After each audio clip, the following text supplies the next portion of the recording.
ನಾನು ಹೇಳಿಲ್ವಾ ಅನಾಹುತ ಎಂಟ್ರಿ ಕೊಟ್ಟಾಯ್ತು ಅಂತ. ಸೂರ್ಯ ಸುಮ್ಮನಿರು, ಹಾಗೆಲ್ಲ ಮಾತಾಡಬಾರ್ದು. ಏನ್ ನೀವು? ನಾನು ಆಗ್ಲಿಂದ ಕಾಲ್ ಮಾಡ್ತಾ ಇದ್ದೀನಿ, ನೀವ್ ರಿಸೀವೇ ಮಾಡ್ಲಿಲ್ಲ. ಅತ್ತೆ ಜೊತೆ ಹೊರಗೆ ಹೋಗಿದ್ರಾ? ಇಲ್ಲ ರೋಹಿಣಿ, ನಾನು ಡೀಲರ್ನ ಮೀಟ್ ಮಾಡಕ್ ಹೋಗಿದ್ದೆ. ಅಮ್ಮ ಬೇರೆ ಯಾವ್ದೋ ಕೆಲಸ ಮುಗಿಸ್ಕೊಂಡು ಗೇಟ್ ಹತ್ರ ಬಂದ್ರು. ಇಬ್ರು ಮೀಟ್ ಆಗಿ ಒಳಗ್ ಬಂದ್ವಿ ಅಷ್ಟೇ. ಅಮ್ಮ ಹೌದು ಹೌದು ಹೌದು. ಸರಿ ಅತ್ತೆ, ಬನ್ನಿ ಇಬ್ರು ಊಟ ಮಾಡಿ. ಇರಮ್ಮ, ನಂಗೆ ಒಂದ್ ಸ್ವಲ್ಪ ಕೆಲಸ ಇದೆ, 2 ನಿಮಿಷ ಬಂದ್ಬಿಡ್ತೀನಿ. ಅದಾದ್ಮೇಲೆ ಊಟ ಮಾಡ್ತೀವಿ. ಶಾಂತಿ ಬಾಯ್ಲಿ. ಏನ್ರಿ ಒಡವೆಯಲ್ಲೇ ಒಡವೆನಾ? ನನ್ನ ಹತ್ರ ಯಾವ ಒಡವೆನೂ ಇಲ್ಲಪ್ಪ. ನಾನು ಕಸ್ತೂರಿ ಮನೆಗೆ ಹೋಗ್ಬಿಟ್ಟು ಬರ್ತಾ ಇರೋದು. ಅಮ್ಮ, ಅಪ್ಪ ಬೇರೆ ಯಾವ್ದೋ ಒಡವೆ ಬಗ್ಗೆ ಮಾತಾಡ್ತಿದ್ದಾರೆ.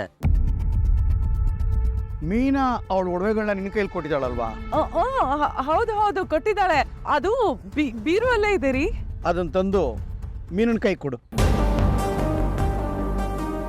ಯಾಕೆ? ಅದು ಅವ್ರ ಒಡವೆ, ನಮ್ಮಮ್ಮ ಮಾಡಿಸ್ಕೊಟ್ಟಿದ್ದು, ಅದಕ್ಕೆ ಅವ್ರ ಕೈ ತಂದು ಕೊಡು ಒಂದೇ. ಅಲ್ಲ ನೀವೇನ್ರಿ ನೀವು ಬ್ಯಾಂಕ್ ಲಾಕರ್ ಅಲ್ಲಿ ಇಟ್ಟಿರೋ ಒಡವೆ ತರ ಕೇಳ್ತಿದಿರಲ್ಲ.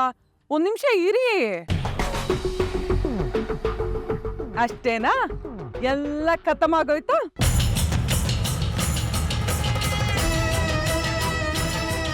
ದೊಡ್ಡ ವೀರ ನಾರಿ ಅನ್ಕೊಂಡ್ಬಿಟ್ಟಿದ್ದೆ ನಿನ್ನ.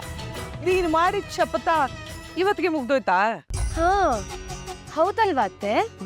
ಸೂರ್ಯ ಅವ್ರು ಕೊಡ್ಸೋ ಒಡವೆನೆ ಹಾಕೋತೀನಿ ಅಂತ ನೀನವರು ಶಪಥ ಮಾಡಿದ್ರು. ಹೌದು ರೋಹಿಣಿ, ರೋಷದಲ್ಲಿ ಅವತ್ತು ಅಮ್ಮನ್ನ ಏನೇನೋ ಅಂದ್ರು. ಇವತ್ತು ಅದೇ ಒಡವೆನ ಕೇಳ್ತಾ ಇದಾರೆ ನೋಡು. ನಮ್ಮ ಅಪ್ಪನು ಜೊತೆಗೆ ಲಕ್ಕಮ್ಮನು ಇಬ್ರು ಸೇರಿ ಜಂಟಿಯಾಗಿ ಮಾಡಿಸ್ಬಿಟ್ಟಿರೋ ಒಡವೆನ ಕೇಳ್ತಾ ಇರೋದು ಪೌಡ್ರಮ್ನೆ. ನಿಮ್ಮ ಅಪ್ಪ ಮಲೇಷ್ಯಾದಿಂದ ಕಳಿಸಿರೋ ಒಡವೆನಲ್ಲ. ಅದಪ್ಪ ಮಲೇಷ್ಯಾದಿಂದ ಇನ್ನೂ ಏನು ಬರಲೇವಲ್ಲ, ಯಾಕೋ? ಅದೆಲ್ಲ ನಿನಗ್ಯಾಕೋ? ಬರ್ಬೇಕಾಗಿರೋ ಟೈಮಿಗೆ ಕರೆಕ್ಟಾಗೆ ಬರುತ್ತೆ. ಅವರು ನಿನ್ ಹೆಂಡತಿ ತರ 4-5 ಒಡವೆ ಅಲ್ಲ, ಲಾರಿ ಲಾರಿ ಲಾರಿಯಲ್ಲಿ ಕಳಿಸ್ತಾರೆ, ಗೊತ್ತಾ? ಈಗ ಅವರು ಜೈಲಲ್ಲಿ ಇರೋದು, ಲಾರಿ ಪೂರ್ತಿ ಕಳಿಸ್ತಾರೆ ಅಂತಂದ್ರೆ ಕಲ್ಲೋ ಮಣ್ಣೋ ಕಳಿಸ್ತಾರೆ. ಆರಿಸ್ಕೊಂಡು ಕೂತ್ಕೊಳ್ಳಿ ಜೀವನ ಪೂರ್ತಿ. ರೋಹಿಣಿ ಅವರೇ, ಇವ್ರು ನಿಮ್ ತಂದೆ ಬಗ್ಗೆ ಅಷ್ಟೆಲ್ಲ ಮಾತಾಡ್ತಿದ್ರು, ನೀವ್ ಯಾಕೆ ಸುಮ್ಮನೆ ನಿಂತಿದ್ದೀರಾ? ಅಯ್ಯೋ, ಇವ್ರ ಹತ್ರ ಏನೇ ಮಾತಾಡಿದ್ರು ವೇಸ್ಟೇ, ನಮ್ ಟೈಮು ವೇಸ್ಟ್. ಅವ್ರು ನಿಮ್ ವಿಷಯಕ್ಕೆ ಬಂದಿರ್ಲಿಲ್ಲ ರೋಹಿಣಿ, ನೀವೇ ನಮ್ ವಿಷಯಕ್ಕೆ ತಲೆ ಹಾಕಿರೋದು. ಈಗ ಇವಳು ಕೇಳಿದ್ರಲ್ಲಿ ತಪ್ಪೇನೇ ಇದೆ? ಆವತ್ತು ಕತ್ತಲ್ಲಿರೋ ತಾಳಿ ಬಿಚ್ಚಿ ಅಶ್ನ ದಾರ ಕಟ್ಕೊಂಡು ಮೈ ಮೇಲೆ ದೇವ್ರು ಬಂದಂಗ ಆಡ್ಬಿಟ್ಲು. ಯಾಕೆ? ಇವಾಗ ಏನಾಯ್ತು? ಅಲ್ಲ, ಈಗ ಯಾಕ ಒಡವೆ ಕೇಳ್ತಿದ್ಯಾ ನೀನು? ನನಗೇನನ್ಸುತ್ತೆ ಗೊತ್ತಾ? ನಿನ್ನ ರೋಷ ಆವೇಶ ಅಲ್ಲ, ನೀನ್ ಹೂ ಕಟ್ತಿಯಲ್ಲ ಹಾಗೆ ಒಂದೇ ದಿನದಲ್ಲಿ ಬಾಡೋ ಹೋಗುತ್ತೆ. ಶಾಂತಿ, ಅವ್ರ ಒಡವೆನ ಅವ್ರು ಕೇಳ್ತಾ ಇದಾರೆ, ಕೊಡಕ್ಕೆ ನಿನಗೇನು ದೊಡ್ಡ ರೋಗ?